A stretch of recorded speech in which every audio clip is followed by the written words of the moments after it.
Welcome back to the Leashed Mind podcast. I am your host, Mandy Bowtell, and today we have a guest who is very special to the training community. Someone who, as soon as I saw her profile, I was like, he needs to be on the podcast because we talk about the exact same things. So I want you guys to give a big warm welcome to Jess Adams from Handlers and Humans. Jess is a licensed professional counselor and a professor of counseling psychology. She brings a unique perspective to the dog world, aiming to bridge the gap in mental health support for both dog trainers and dog owners. Her approach is not just about training dogs, but also nurturing the emotional well-being of those who train and care for them. With her own inspirations stemming from her dog Dio, who just turned 10 not too long ago, Jess's journey into mental health was actually propelled by her personal challenges and triumphs with Dio's reactivity. Today, she shares her expertise in supporting dog professionals in managing their own mental health, ensuring they can provide the best care without burnout. So, this whole episode, we talk a lot about burnout, preventing it, managing it, how we bounce back from it, and just really honing in on the mental health piece of what it is to not only be a prep professional, and a lot of times in this industry, we end up picking up what our clients are feeling emotionally, whether that be our two-legged or four-legged clients. Because we are so compassionate and empathetic to what they are going through, sometimes it bleeds into our own personal feelings and life. And so the whole episode, we talk about ways to manage that so that, yes, we are showing up for our clients. Yes, we are empathetic for our clients, but we're also not giving so much of ourselves that we are creating a deeper burnout and really bogging ourselves down more. So I love this episode. I love talking with Jess. I already plan to have her on again because this episode was so awesome when we recorded it back in January. So let's get into the episode. All right, Jess, thank you so much for joining me on the podcast. It's been a long time coming with all the scheduling and craziness end of year stuff. So I'm so Mhm. excited to have you on. Thanks.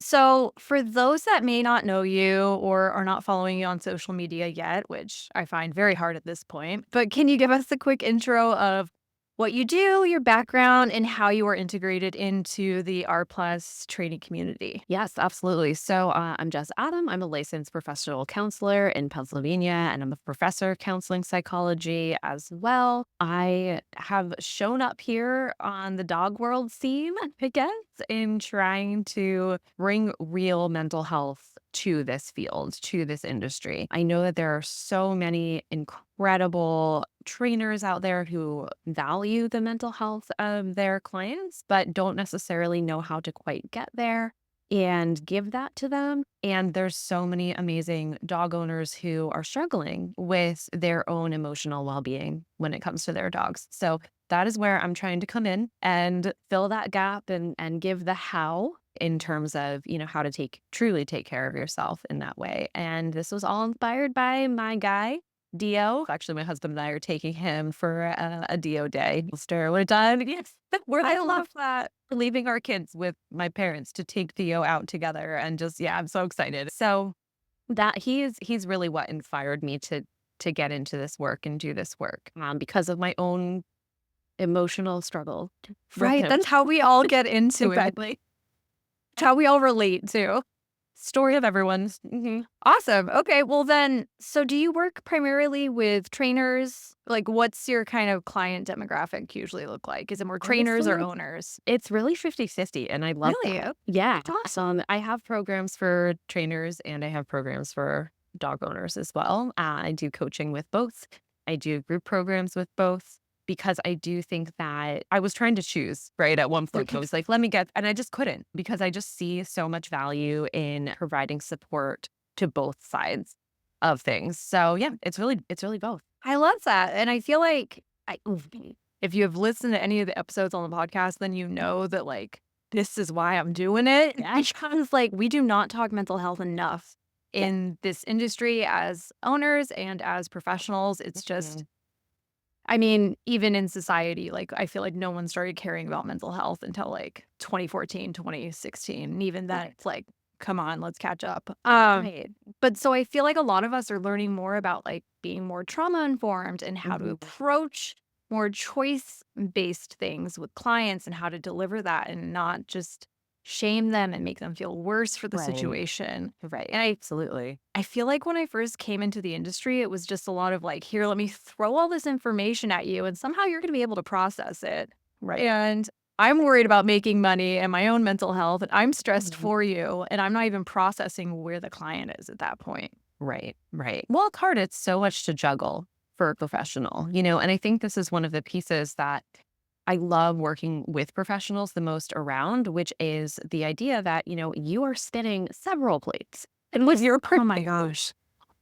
many, right? So there's the human client, there's the dog client, there's your stuff, and there's the interaction between all of those things, which is its own piece, right? And so that is where, you know, my training really comes in, right? So I'm prepared for that. I know that's what therapy is, everyone, right? Like it's you the fact your therapist is not really actually just listening to you or giving advice or you know this they really shouldn't be giving advice in many circumstances, right? It should be Right. helping Right. guide you to where you need to be, right? But there's so much going on internally for your therapist, and that's something that I think dog professionals don't get taught how to navigate. No. Well, that's a whole other. I mean, I feel like a lot of us, we get into this industry because we love behavior, but Mm, then we never think of the human behavior component and their perception of how they're taking it in and processing everything. right, Oh, you right, hit the nail on the absolutely. head. Yeah. Yeah.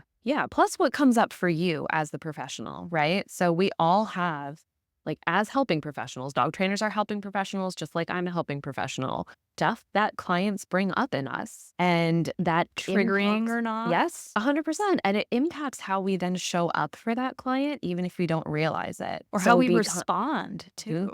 oh, yeah, absolutely. So those are the types of things, like, I've spent all of my time navigating in there as a therapist in therapy and, you know, trying to kind of bring some of that awareness to dog professionals is something I really love to do. What is like a common, as far as if we're just talking about dog professionals right now, what Mm, is a common kind of, I don't want to say issue or problem, but mm. something where it's a hurdle that they have trying to get over with you that you really work with them on? Or maybe So three.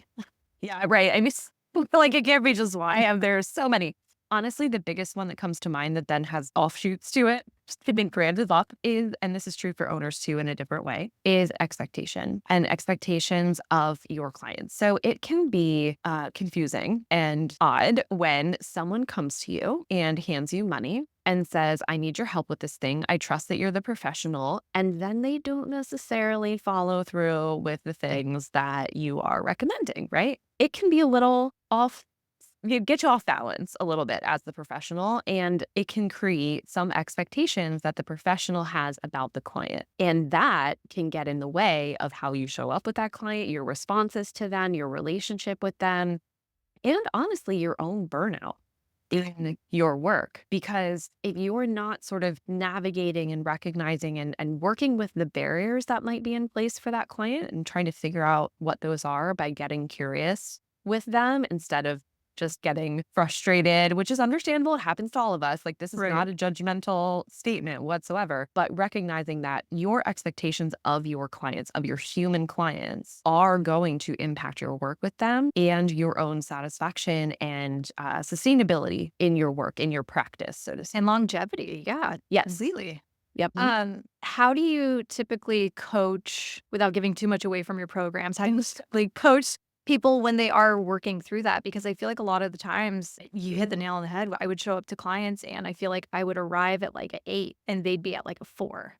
And Mm, I'm like, "Oh god, like I want you to get here, but like practically with your life, your kids, schedule, you can't get there. You don't have right. the mechanics I have and The everything I have." capacity, right? Sometimes. Absolutely. Well, so there's a lot of ways to approach this, but I think one of the biggest challenges is people not necessarily having a consistent awareness of the fact that that's what's showing up, right? So you might realize that you might logically know, like, oh, yeah, sometimes I do that. I need to be more fair to my, right? Like, we all know logically that that's there, but a check in process for yourself about what is coming up for you in your work during your work is absolutely essential. Right.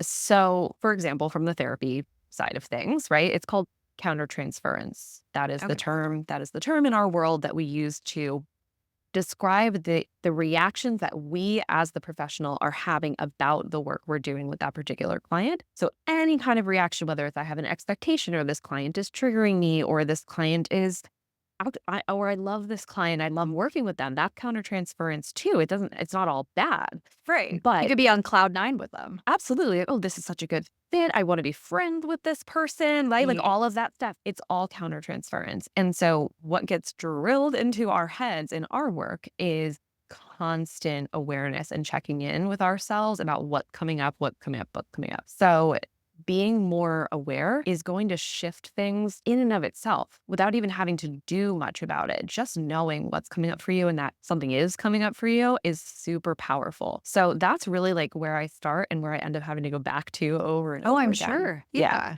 Yeah. Mhm. Well, that's kind of like as a reactive dog owner, you get it. Like you are checking in with your dog, you are scanning, you are checking in. Scamming. How am I feeling? How are they feeling? Are they breathing? Am I breathing? Right. Clenching? Like Yes. totally. And All the I time. love the like interaction between mental health and being a reactive dog parent because they link together. You go Oh my through a gosh. lot of the same processes. So I love that you Yeah. have that experience because I feel like it does help you start to check in a little bit more. When it comes to checking in, is that more of checking in physically how it's feeling in your body or what like emotions are starting to come up while you are interacting with a client? Because I am someone with high anxiety and Mhm. I feel like my brain will Same. start spiraling if I'm like, oh, I don't like how they said that. Do Mhm. they hate me? And then I'll start spiraling and Right. not paying Right. attention. Right, right. Honestly, I think it's both, right? So Okay. what are you feeling? What sensations are coming up? What are those sensations trying to tell you? What feelings are coming up? What are those feelings trying to tell you? What do you typically need in those moments? What helps you through those moments and helps you tolerate them better? So it's kind of just a scan, right, of mindset and emotion and sensation. Like what's coming up for me right now, and doing that over and over again. Do you have a way of kind of helping trainers have it in their toolkits so that when they do notice that physically or emotionally, mentally come up while they're interacting with the client Mhm. for a way for them to be like, okay, now's not the time to panic. How do Right. we navigate this conversation so that it doesn't slope downwards? Right, right. So first of all, I really want to emphasize to everyone, you don't have to have the correct and right and perfect response all the Oh, never. time, you know? Yeah. So right. So I think there's a lot of pressure on ourselves as helping professionals to like always know exactly what to say, how to say it, right? And there's times that you could never possibly know that. So giving yourself some permission to be like, "Oh, I'm feeling something right now. This is bringing something up for me." Allowing that to be okay and knowing that you can hold that and still be present at the same time, which is a skill and takes time and takes practice, but you can say, "Oh, I'm going to make a note of that. Let me come back to that later." I think one of the biggest things is that we don't come back to it later. Right. We Right. just So let it sit we just in the say, like, background. I'm going to compartmentalize that. I'm going to put that on the shelf. And that's okay. Right. There's nothing wrong with doing that. But you do need to revisit, or else it's going to show up again and it's going to be amplified the next time it shows up for you. So it's really just a checking in, noticing, acknowledging. And if you need to set it aside to still kind of get through the session or do what you're doing, that's okay. But make sure you come back to process it later because so much good is going to come from that. So much growth is going to come from that. And it's not going to sneak up again on you later as much. Just if you can do Oh, that. yeah. No, everything you're saying, like, I've been working with my own therapist with Mhm. that of noticing more and Just checking in notice. with myself. And there's so much growth in it because you do Mm. notice, like, oh, okay, this is how I would normally respond to this situation when I'm triggered, feeling that fight Mhm. or flight feeling in me. Yeah. When it's like, okay, but they don't know that they're doing that. And they Right. don't have any idea that that is triggering to you. They're just Right. talking how they're talking, whether they're Right. in therapy or not, and don't know how Mhm. to Right. communicate that. Right. So I think a Mhm. lot of it is I've been trying to remind myself of like, okay, that's them. That's how Mhm. I'm perceiving it. May not be how they're intending it to land. Let's unpack that later and just get through this conversation. And then Sure. we can notice like, oh, did I pick that up too much? Did I say that? Take that on. Right. Right. Right. Right. And also knowing too that like your reaction, your responses, your emotional response to them is not theirs to hold. Right? It is ours to hold. And so that's where coming back to it and revisiting it and taking care of ourselves through it and giving ourselves what we need is really, really important because then we're not carrying that with us into our next session with that same person, our next session with other people, right? Just So, sitting there on you. Yeah. yeah. Yeah, exactly. I mean, feelings just want to be felt. Right. There was I spoke with Agnieszka from she's the owner of Tromplo. Do you know what that is? No. It's a online like training platform for Oh, professionals and mhm, owners. But we were talking a lot about mental health, obviously. mhm, And she was like, sometimes the thoughts, like you just kind of need to look at them as like they're a cloud and they're mm, just passing. Like you see a cloud pass by, you are not going to stare at it and keep tracking it and watching it until it leaves. mhm. You're gonna Sure. let it pass by. And I'm just, oh yeah. Like I don't Just need to like hold on to every single thought that pops up and like keep them in a net. Like keep them at a very big net eventually. it bursts. Yeah. That's how burnout happens. Exactly. Speaking of burnout, I'm sure you encounter that a lot with clients.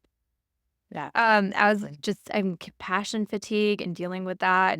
Do you have any advice for trainers that may be feeling it creeping up on them and how to really, I never want to say prevent it because I don't think you I know. can, I but know. I how hate to say to that too, work but through it in the moment, maybe get it out of your body so you're not holding on mhm. to it anymore? Yeah, I think there's kind of two ways I like to talk about this when I work with trainers, whether it's in group or one-on-ones. There's sort of the in the moment kind of stuff, like what can we do right now to alleviate some of the pressure, some of the intensity, some of the burnout that we're feeling, right? What do you need currently? So that can be I need a break from work, I need time with my loved ones, I need time with my own dog, I need time in nature, I whatever it is, right? That's sort of like the first aid version, Just right? So what basic needs. Yeah. basic needs. Yeah, absolutely. Like just explore what you're not giving yourself right now that you really, really need to make more space for. On a larger scale, though, it's going to be really important to look at more of the idea of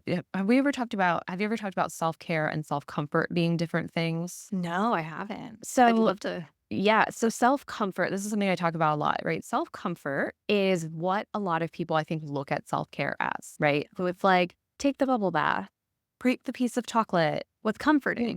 Right, exactly. It's I'm giving myself a hug. I'm giving myself something soothing, something comforting, basically. And that is a part of self care.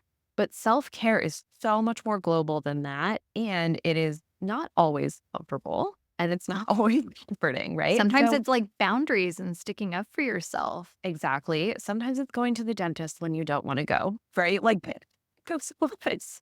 Like, I, I throw that Actual one out care. there as my own example because I am like, oh, I'm going to reschedule this 18 times, but then I'm going to regret that later. And then, right. So it's Thank you for the reminder. Yes, I do the it's same thing. everyone listening, make sure you've got your 6 month appointment on the books. Like I just scheduled mine for next month. Anyway, but like self care is again, it's so much more global. Right. So I have an exercise where I have people do a values identification exercise. So we boil it down to what are our core values overall, not just in our work and not just in our personal lives, but like just as a For whole us. Yeah. for us. And how can we try our best? Can't always do it perfectly to embody those in the structure of our work and in the structure of our personal life. So how can you if family is a, top 3 value for you, is your work structured in such a way to embody that value? Right. So that's like there's so many different ways you could take that, but creating a practice as a professional is also supposed to serve you. And it's okay if it serves you. And if it isn't serving you, then maybe we need to look at it. So that's probably what's going to lead us to some burnout. And so looking at what matters the most to you in terms of your values, what's important to you in your life, what you want your life to feel like, right? For, Oh my God. what's my perfect, checking boxes and doing the calendar and like, right, like being productive and seeing enough clients and making enough money. What do you want your life to feel like? And then from there, creating routines, practices, structures, whatever it is in your work to embody those values. Right. So that's the bigger picture version.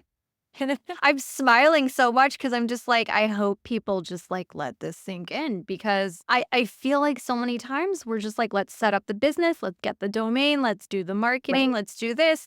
Oh, wait, now I'm not taking care of myself, but business is good, but I'm not good. Right. And Right. then I'm going to give up in X amount of years. And And we don't Oh, want just that. setting the foundation of, like, what we need and how we want it to look over time. I feel like a lot of us don't even consider that. We're not taught to. Right, exactly. And I think that's one thing that people have a hard time with it because it feels like we're supposed to and we want to serve others all the time, right? We're helping professionals. We want to help. We want to help. We want to fix. We want to be of service. We want to support. And everyone knows logically that you can't pour from an empty cup and all the things that we always, but again, there's a gap between that knowledge and that understanding that you can't pour from an empty cup and the how of, how to make sure you're doing that.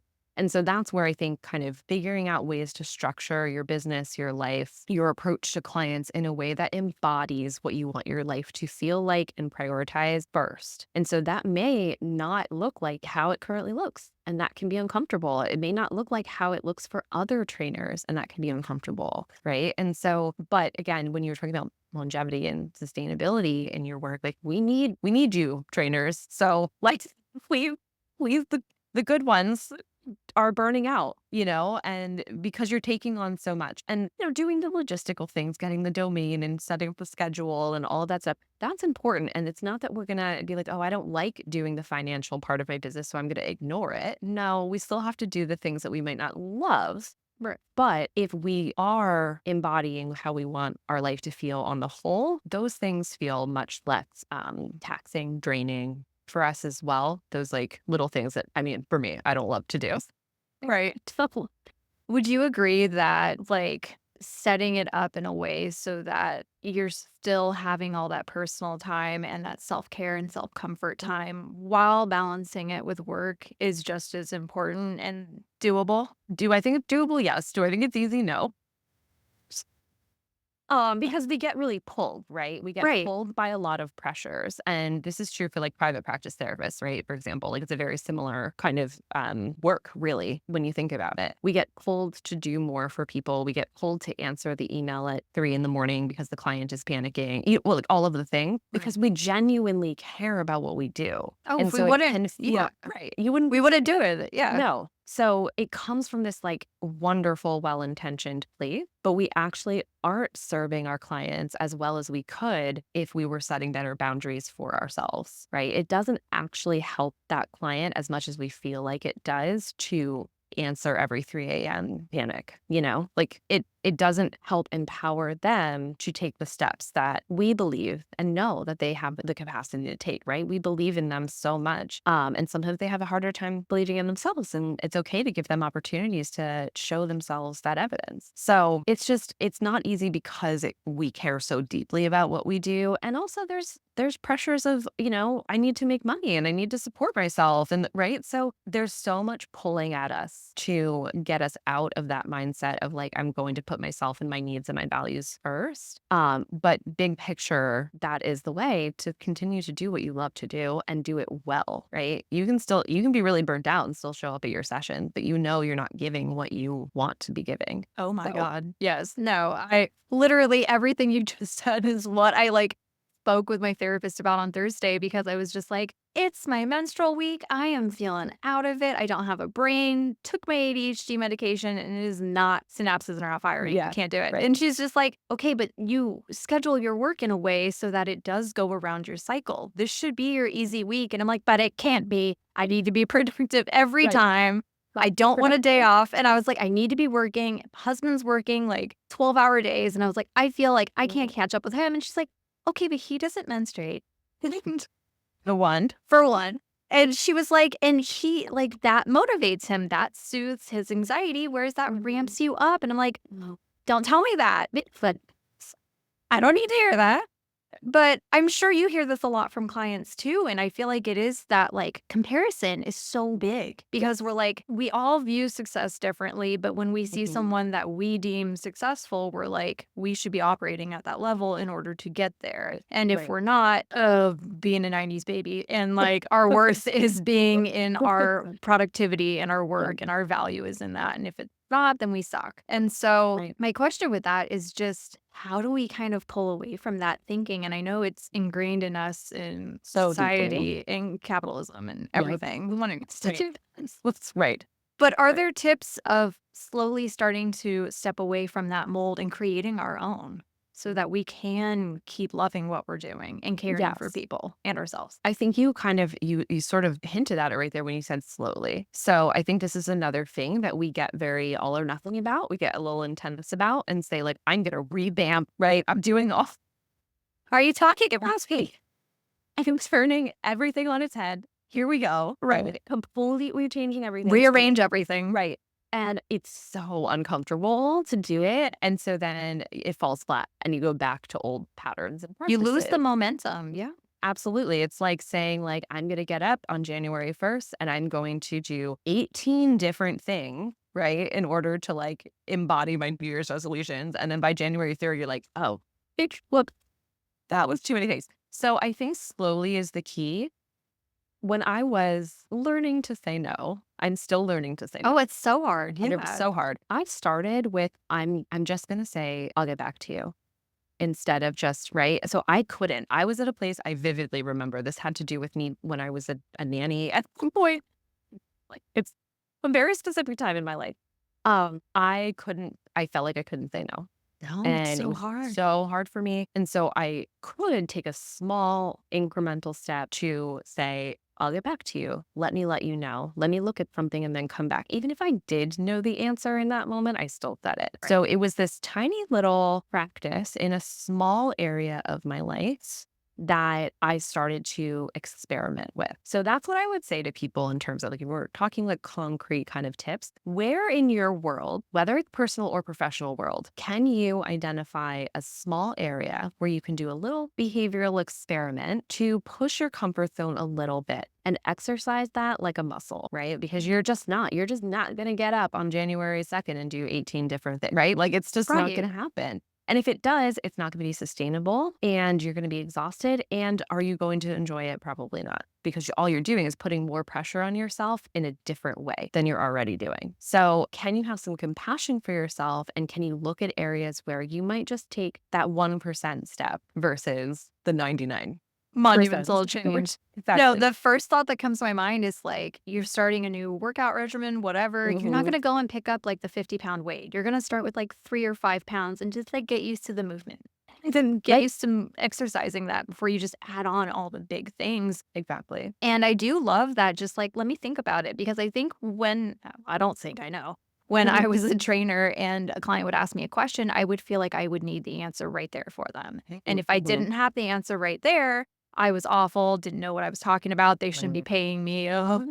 Right. And my husband taught me, bless that man, he was like, you don't have to give them an answer right away. You can say, like, let me think about that and I'll get back to you. Like, Right. you are Right. having a relationship with them. You are not like Yeah. just answering all the questions and it's a one off. If they're Right. investing in a package with you, they are going to like keep interacting with you. You can come back to them. Right. It Absolutely. And doesn't mean you honestly, don't know. right. And if you think about it, if you were the kind of consumer, so to speak, at that point, I would rather the person that I'm working with go be thoughtful about Mhm. my question and apply it to me and my specific circumstances and really take the time to figure out what it is that they can do or what they can recommend or whatever, whatever the answer is versus just like blurting out the first thing that comes to their mind because they feel like they have to answer me in the moment. So I would value Right. someone doing that, as a client.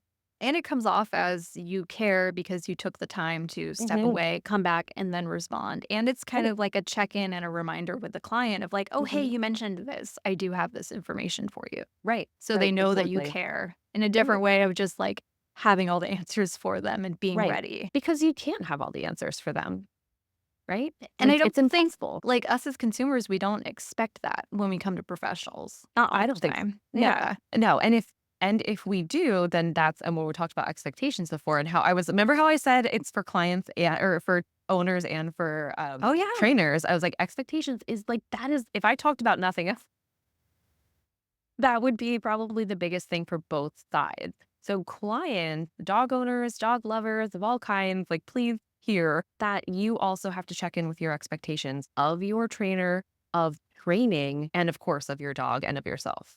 So there's expectations floating around in all of that are Oh, getting in the yeah. way of progress, of well-being, etc. Do you, when you are working with clients that are prep professionals, Do you help give them tips as far as working in the new process with a client and questions to ask so that you can get on the same land of like Yeah. expectations so everyone is like, okay, we're not like going to Mhm. here, we're like right in the middle and we know where we're both at. Right. Yes. So one thing I talk about is first of all doing a bit of an audit, honestly, of where you're talking about what people should expect from you in when they Okay. work with you. So that's kind of a big picture audit. That's not just like, oh, when I have a consult call with them, do I talk about it?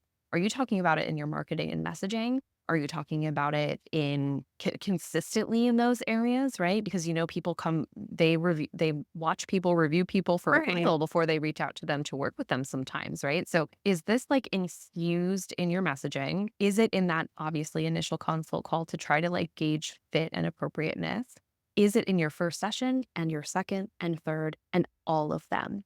It is an ongoing conversation about expectations. So you, as the professional, can probably notice pretty easily when a client, excuse me, is having an expectation of their dog or of the training process that isn't super helpful, right? And most of the time, I would say the majority of the time, people, it's just because they don't know what they don't know, right? And that's why Right.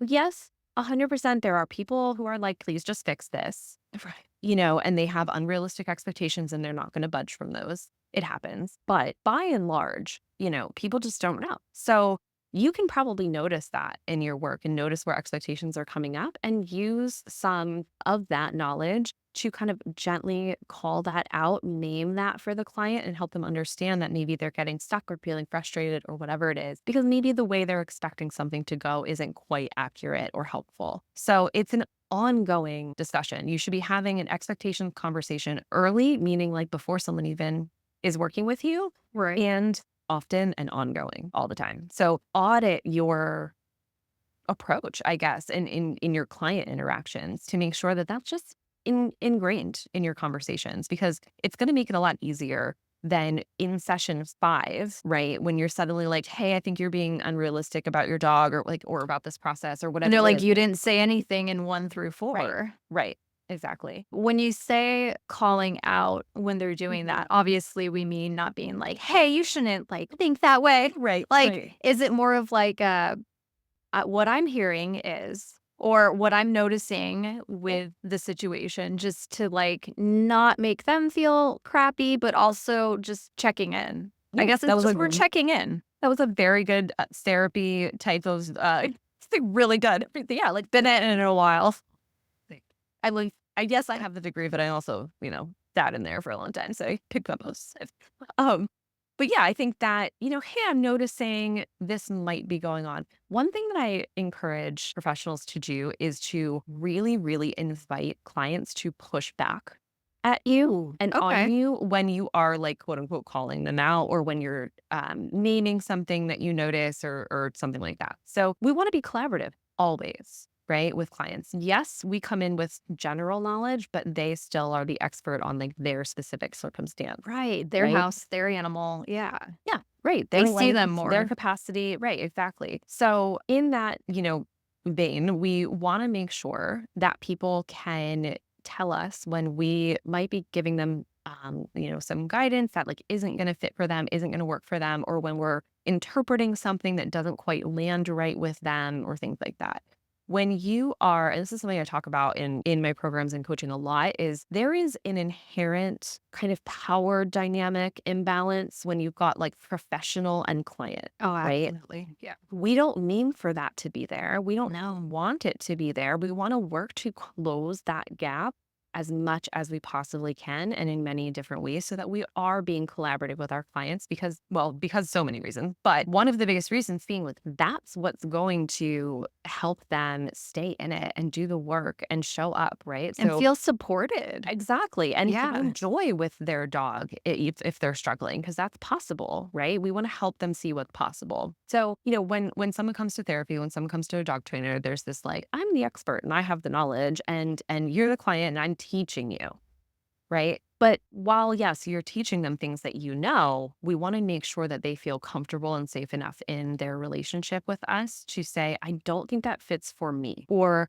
can you help me find a way to make this fit for me? So if I'm going to say something like, hey, I'm noticing this, or I'm curious about whether or not you might expect this, or right, just doing some kind of gentle call out. I really started off with, hey, I want to throw something out there. And I really just push back if you feel like it doesn't fit for you. Oh, just giving Like, them that yep. out. Yeah. So doing that over and over again, whenever you're kind of putting something out there in that way, just invites them to let you know what fits for them, what doesn't, how that interpretation is landing for them. And it gives you so much good information about how you can help go forward from there with them. So people aren't necessarily going to speak up and tell you that they don't agree or that doesn't fit for them or that felt weird that you said that or I didn't like the right. Like they're just not Right. inherently going to do that because there is that, again, power dynamic piece that we don't mean for it to be there, but it kind of is sometimes, especially with people who already don't feel great about what's going on in life with their dog and they're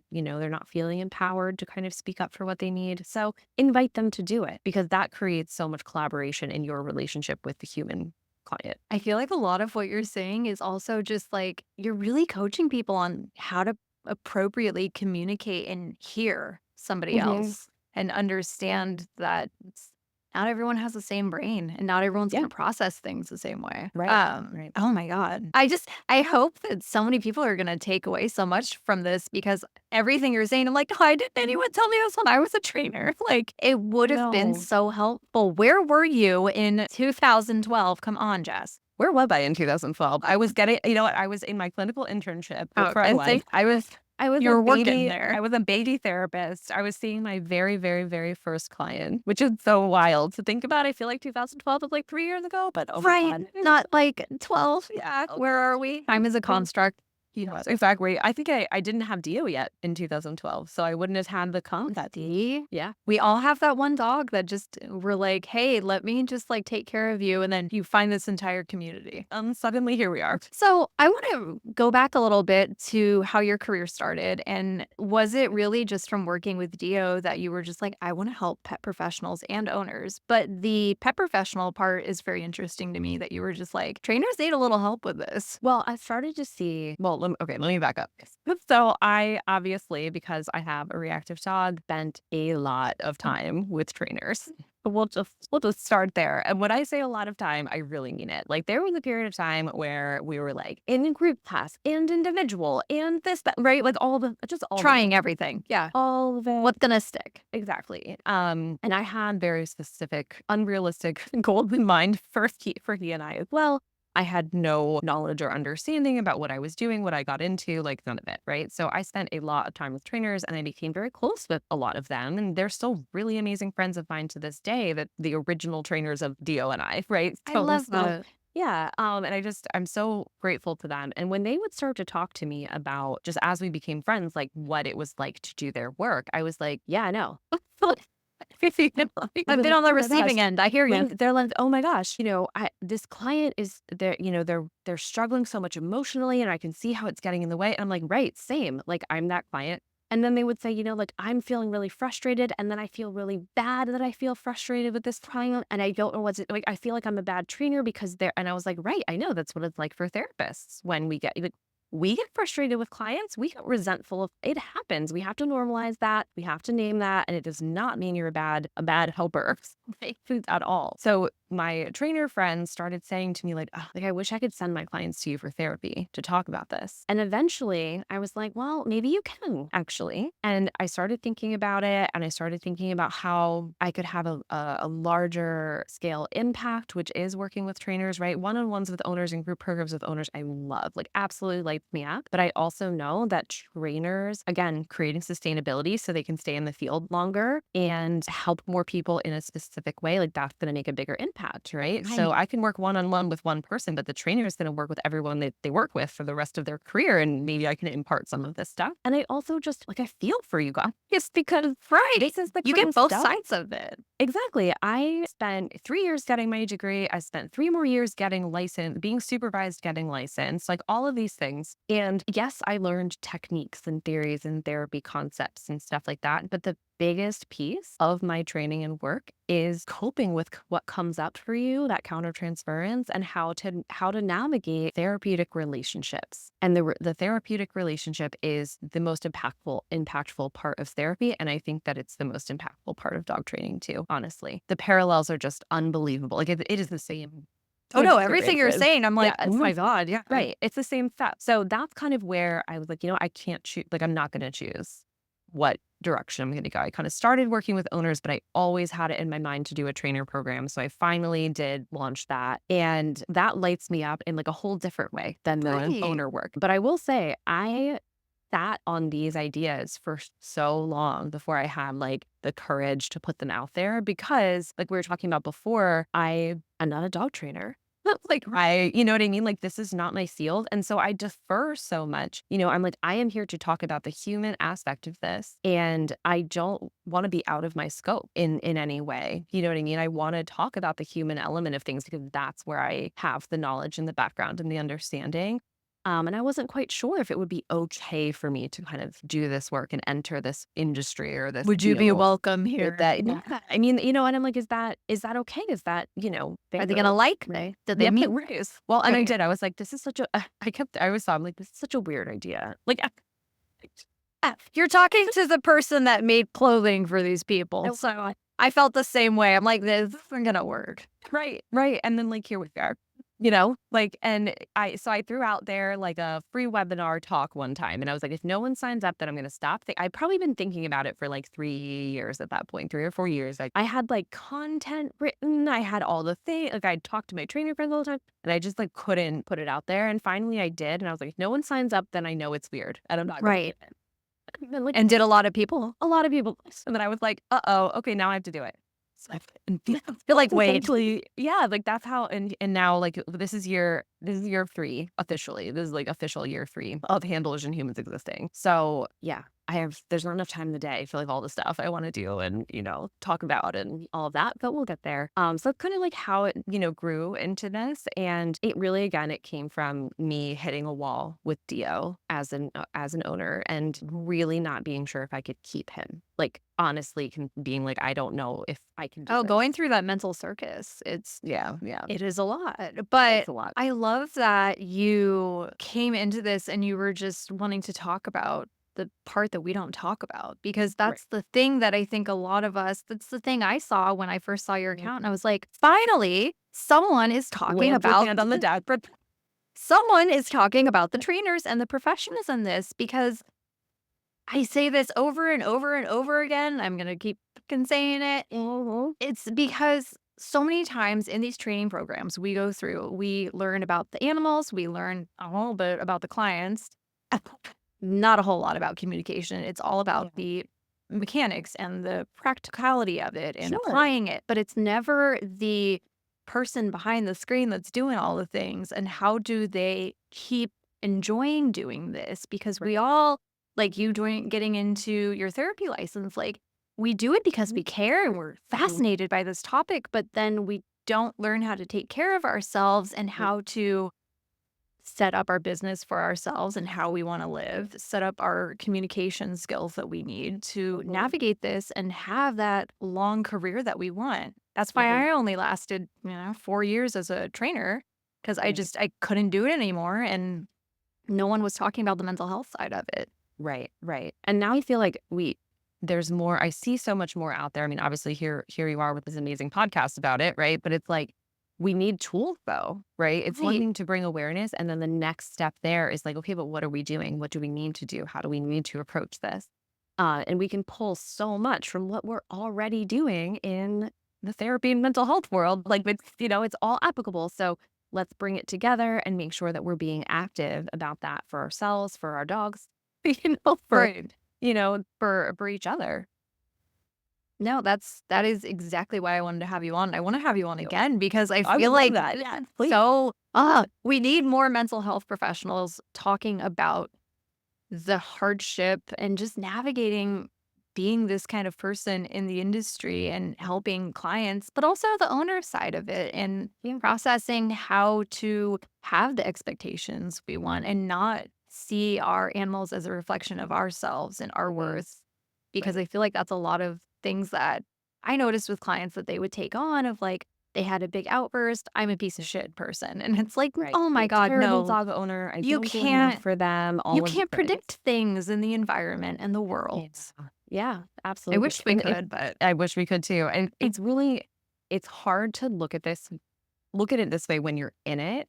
oh, But absolutely. now that here we are, like Dio's 10 tomorrow, right? So like I'm kind of down the road from some of those like moments in the early years where it's so much harder. It's so much more You were in the intense. trenches, yeah. Yeah, exactly. And now having this like hindsight perspective of it, I can see it as just a really cool opportunity that he gave me to work on my stuff and to build resiliency in myself. Right. So he's still gonna have his blow up moment. Like he's still a reactive dog. Like at the like he is who he is. And we have come so far and I'm so proud of him and he is amazing and I'm obsessed with him, obviously. Like I just got this tattoo of him for New Day. Oh, I know he's got a crooked ear. This is my 10-year, he's turning 10, tribute to him, but so cute. Thank you. Oh, it's cute. So, he has given me opportunities that, like, I'll probably continue to realize for years and years, but Oh, and refer back to with clients absolutely, and he prepared commiserate, you me get it. right, and he prepared me to be a parent in ways that I didn't expect. Like, I Totally. went into twin parenthood pretty prepared for that actually. And honestly, I am thankful to him for it, right? So you have a being who can't tell you what's wrong, who's upset, and you have to figure out like what they need. Like, Oh my God, I never even thought of that crossover, but oh totally. my gosh, the crossovers are also huge. Like anyone who says like, oh my God, it's everyone told me when I had the twins that I would feel differently about him, about Dio, and about my life with him and what that has felt like. You're like, "He's my teacher." Yeah, that has not been my experience, like, at all. Like, I've just been like, "Wow, thanks, buddy, because you got me ready for this." Thanks. I can handle anything now, Yeah, any kind of blow absolutely. up. Yes, yeah, yes, especially as now we're becoming toddlers over here, so we're having a lot of big feelings, Dio's like, "I got you guys. I right, get it. I prepped mom." right. It's prepared it for you, it's fine. But yeah, I mean, there's just so much that I can look back and be grateful for now. Not to say that, like, I don't wish it was different in some capacity or some way, Sure. right? There's both things, but it's so hard when you're in the middle of it and you're trying to figure out how to live your life with a dog who is struggling and you're struggling with them. And it's sometimes when I say to clients, like, I am grateful for it now. And they're like, I could never feel that way. I'm like, I get it. I know. And I'm not 100% grateful for it, all of it. And believe me, Oh, there's yeah. some stuff I could have done for sure. But at the end of the day, like, he has helped me learn to be resilient, and Right. I And yeah. slow down, which I feel Oh, like is a yeah. huge thing, and Mhm. we'll talk about this another time, but, like, that was my entire experience with my, senior dog Pip and his Mhm. cognitive canine disorder, Oh, and yeah. navigating that and the effect it had on me that I did Sure. not prepare for because no Mhm. one talks about it, like, Right, right. Well, no one expects that, right? Like, no, no one signed never. up for You this can't stuff. prepare. No, you can't. Absolutely. And now kind of looking at it again in hindsight, I'm like, wow, if I ever have another dog in the future, like it probably still won't feel prepared for whatever that dog will bring. So it's really more about how I navigate it internally, than what my dog's behavior looks like at the end of Right, the day. exactly, and you just show up with the tools that you have, and Mhm. luckily the DO taught you as well. Thanks, buddy. He's gonna get all the toys to Right, give him all the treats for me. I Um, will. good. So before I let you go, do you have any particular advice for anyone that is struggling with their business, whether that is setting boundaries or having hard conversations with clients and navigating that? Oh my gosh, so many things I could say. Sure. I Like just one thing? Do we have another hour? Yeah, I think honestly, I want to circle back to what I said before and really emphasize to take the time to step back and evaluate what matters the most to you, especially if you are the type of person who is doing, if you're a solo trainer, right? If you created your own business, especially speaking to you, because there are ways that you can still embody your values and structure your life when you work for someone else, in certain ways. But when you work for yourself, like, what point of working for yourself if your work is not working for you? Right? Oh my God. Yes. Like, why are we doing that? Right. So going back to that values conversation that we had before, do and kind of give yourself an overview of the way your life feels, the way your business feel, right? Not the logistics, not the numbers, not the schedule. How does it feel for you? And then how do you want it to feel? What do you want to embody? And what actions can you take? It doesn't have to be all of it at once, right? But what actions can you take to embody more of what you want it to feel like, more of what you value? Just do that and see where it goes, see where it leads you. And it's going to feel uncomfortable, and that's okay. Oh, that's so good. Well, anything that is growth, it's not gonna feel I comfortable. know. That's the hard part of it. Unfortunately. Where can folks follow you, work with you, get resources from you? Yeah, I am most active on Instagram at Handlers and Humans. And you can always go to my website and see the different programs I have, handlersandhumans.com. Awesome. I will plug all that in the show notes for Thank you. everyone. Thank you Yeah. so much for coming on, Jess. I'm gonna Thanks have for you on having me. again. This was Yes, so I would good. love it. Yeah, we need to talk about so many other things, I think. So, Need to set aside like a whole week just for us to yeah, talk. yeah, yeah. I love it. And if you like what we're doing here on the Leashed Mind podcast and you want to help others find us, make sure you subscribe to our YouTube channel, follow us on social media, give us a rating wherever you got your podcasts, whether that's leaving a review on Apple or giving us a star rating on Spotify or just leaving a little R plus on our Facebook page. It's all appreciated. Thank you, and we will be back with another episode.